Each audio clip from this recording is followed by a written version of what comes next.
species were, of course, dolphins, who, curiously enough, had long known of the impending destruction of the planet Earth.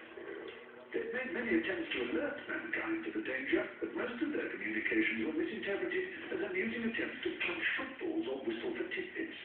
So they eventually decided they would leave Earth by their own means. The last ever dolphin message was misinterpreted as a surprisingly sophisticated attempt to do a double backward somersault through a hoop while whistling the Star-Spangled Banner. But in fact, the message